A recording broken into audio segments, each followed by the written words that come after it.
Hello and welcome back to the Movie Pope podcast. And today we are going to take a look at the trailer for Time Bandits, which premieres this Friday on Apple TV.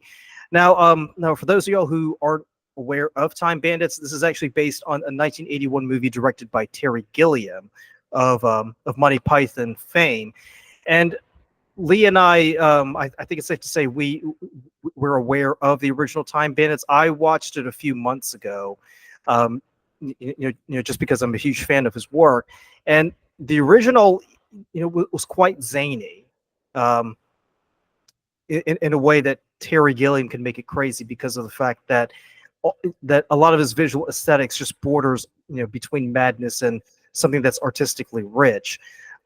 So I'm going at it in one way. Lee, you're gonna go at it another way. This is because Time Bandits is something you're familiar with, but you haven't watched it within the past few months or year. Yeah, I think you keep saying familiar with it. I literally remember like maybe one partial scene from it. So I would go ahead and just say that I have literally zero familiarity with it, other than maybe I remember seeing a part of it when I was really young. So I'm going at this pretty much blind and not having much of any clarity on any of the characters or anything like that, but I am interested to still see about it. So it sounds interesting from what you had described to me.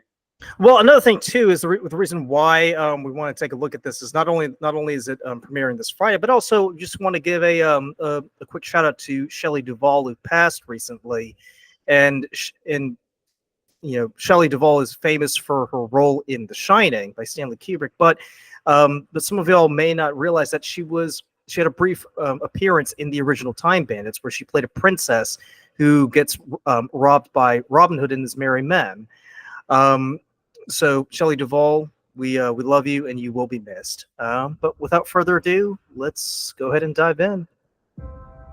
Why can't you be a normal person with normal friends? Well, I've Scott. Always. Look in the past, Kevin. You got to stop it with all these Vikings and the ancient geeks. Greeks. As well. Does the mom not know what Greek people are? I don't. Well, it's New Zealand, so They don't teach history in New Zealand. I guess not.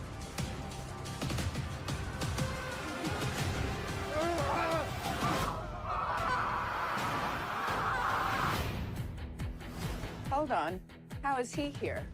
What's going on? Your room. It's a time egress. He's never done that before. And it allows us to travel throughout the universe. Tell me who you are, or I will kill you.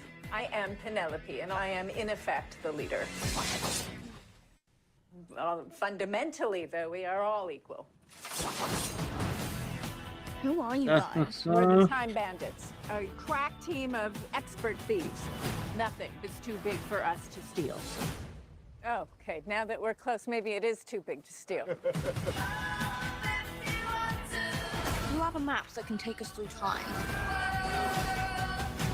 Wow, Mansa, some people say you're even richer than Jeff Bezos from Amazon. Wealthier than the mighty Jeff Bezos of the Amazon. We have no knowledge of who that is. Thanks, we got the joke. Thank you. And must not fall into the wrong hands. There's Taika Waititi. Bring me that. And Jermaine Clement. With it, I could create a universe of pure evil. Stop laughing. It's evil, therefore it's serious. Return the man. What did everyone steal? I got this beautiful vase. Vase. Oh, Vase. vase? Vase. Everyone got a vase? Yeah. Thank you all. For a brief moment in my life, I felt like I was part of the team. Yes, okay. Let's take him home. This isn't my house. Yeah, it is. There's your family over there. They're not my family. But they look exactly like you. This sounds like a family matter, and we should give them space. I mean, they're humans as well. Did they not? Did they think all humans are the same? What am I have no idea what I just witnessed.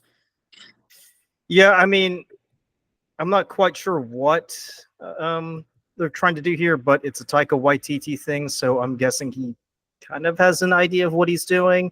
Now we had talked about this briefly before we started recording for the day, because we originally were talking about Ridley Scott, and the conversation did rope in Martin Scorsese and Francis Ford Coppola, and the fact that you've got these directors who have pretty much become what's the right word, control freaks, as it were.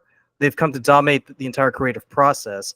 And you mentioned Taika Waititi starting to, enter that arena to where, to where now he is trying to, put his own take on different, on different things. And it all pretty much started when he's, when he got invited to do Thor Ragnarok, and it's kind of, it's kind of been that way ever since.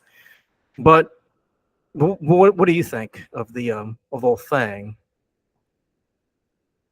Sorry, think about what? About Taika Waititi?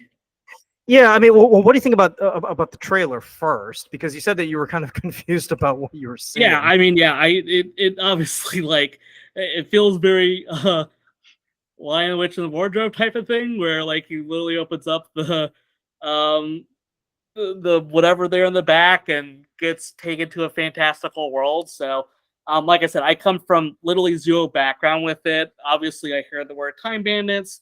Makes me feel like, you're kind of going through time and seeing some other events. Looks like they're wanting this to be a comedy. I don't know from the original one, like, kind of what they were aiming for or what they were looking at. But, I would say, I guess we'll see how the comedy angle goes with that. I will say, like, some of the looks that I saw, like, looked really good. Like, I like the kind of the diverse timelines that they're going into, because I think that really gives you an opportunity to, really show off, like, that costume design, being able to kind of go through these different parts of history. I think could really be a cool premise. It just is going to come down to, I guess, ultimately, what they're trying to get out of this. Is this going to be kind of just, kind of this, ragtag group of people that's just going to be kind of an episodic comedy? Because that could certainly work. Like, I mean, we've seen that before. Or is there going to be kind of like this large overarching story? Because clearly there's a very villainous looking character in it. That makes me wonder if he's going to be the penultimate villain. But yeah, it's kind of hard to tell from that. Probably would need to have seen the original one to have a little bit of a frame of reference for what they're ultimately trying to do. I mean, just from what I've seen so far, it just seems like the humor is kind of forced, right? Especially the one about everyone kind of stealing pottery. It's like, oh, I got a pot. Oh, everybody's got pottery. It just seems kind of flat and stale to me. There's there's nothing about it that kind of just makes me sit up and say, oh wow, like this is something I definitely want to watch. It's just one of those things where it's like it's there, so you can watch it or you don't have to watch it. You know what I mean? But another thing too, it's like it's it's like with everything we're seeing right now in Hollywood, it's this lack of originality, right? Rather than trying to come up with something that's entirely new and that's entirely unique, it's basically just taking old movies and either either updating them for modern audiences or kind of adding new characters to make them identifiable to the audiences of today, and putting your own creative stamp on it. And like I said, we've seen that with with plenty of shows that have come out. I remember the big one was when we did that trailer reaction to The Continental. Remember that? It was Yes. it was that one about a young Winston before he became the grandee of the Continental in the John Wick movies.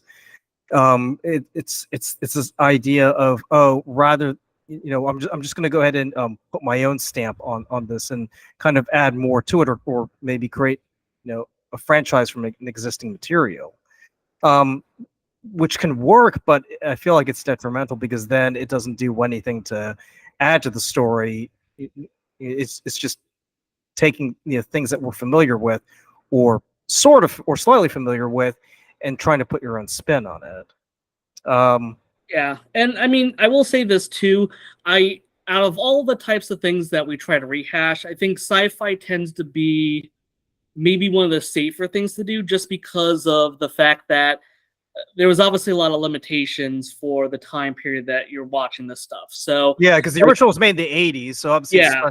VFX are going to be, a lot more clunkier than today's. Yeah, and I think that's fair, right? Because at least for me, like a lot of times, like I mean, VFX don't make everything, right? Like we've seen tons of fantastic movies from a period where there's no VFX or anything like that. So there's not anything intrinsically wrong with that. I think, especially for something like sci-fi, high fantasy, those types of things, I think struggle more with that stuff just because you're very limited by what you're able to bring to the table. So I would say out of everything that you're going to try to like rehash or try to update for a modern audience, like you said, at least something sci-fi I can get a little bit behind.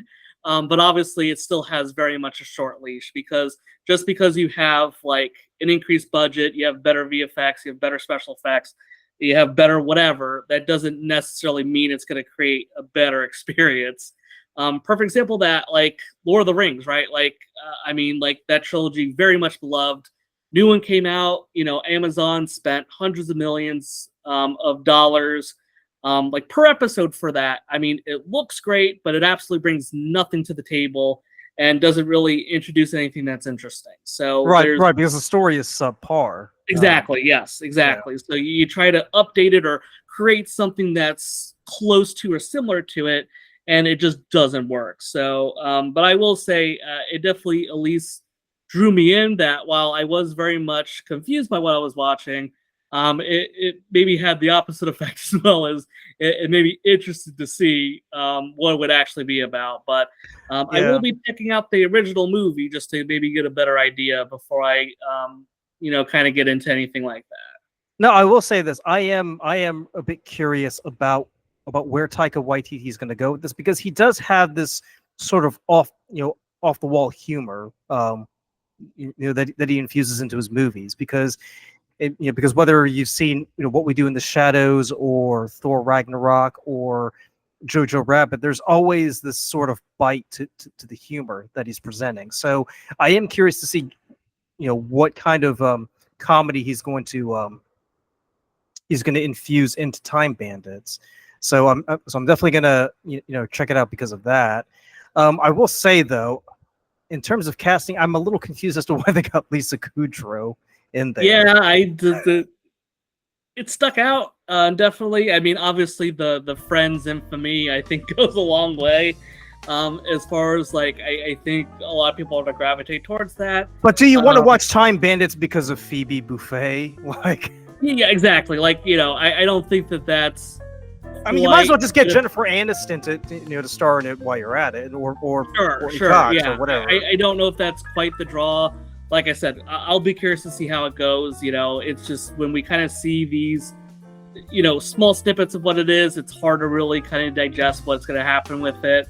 And like you point out, a lot of that too is it's not even maybe necessarily the actor or the actress's fault. It could be a lot of the issues with the director or the writing. So there's a lot of different ways to look at it, but definitely, was kind of, I guess, odd to see her up there. Not that she shouldn't find work or anything like that. It just was, I think, a surprise to see her up there. So we'll see what happens when the show starts airing. Yep. Well, it airs this Friday. The 28th?